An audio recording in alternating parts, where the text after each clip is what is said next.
কবরের জীবনটা আসল জীবন। বিশ্বনবী দোয়া করতেন, আল্লাহুম্মা ইন্না নাউযু বিকা মিন আযাবিল কবর। আল্লাহ, আমি আপনার কাছে কবরের আযাব থেকে পানাহ চাই, কবরের আযাব থেকে বাঁচতে চাই। এই কবরের মধ্যে অনেক ফিতনা হবে, অনেক সুয়াল হবে। কবরে প্রশ্ন আছে না নাই? কথা বলেন। প্রথম প্রশ্ন জিজ্ঞেস করা হবে, মার রব্বুক, তোমার রব কে? বলেন, আমাদের রব কে? ওয়া মা দীনুক, তোমার ধর্ম কি? বিশ্বনবীর চেহারা দেখিয়ে বলা হবে, তাআরিফু মান হাযা রাজুল, এই লোকটারে চিনো? আমরা কি বলবো?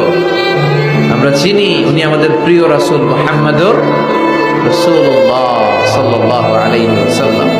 এরপরে জিজ্ঞেস করা হবে, এগুলো কোত্থেকে শিখলা? আমরা বলবো কোরআন থেকে। ফায়ুফসাহু লাহু কবরুহু ৭০ যিরাআন, সুন্দর সুন্দর উত্তর করতে পারলে আপনার কবরটারে ৭০ হাত লম্বা করে দেওয়া হবে। ইফতাহু লাহু বাবুন ইলাল জান্নাহ, জান্নাতের দিকে একটা দরজা লাগিয়ে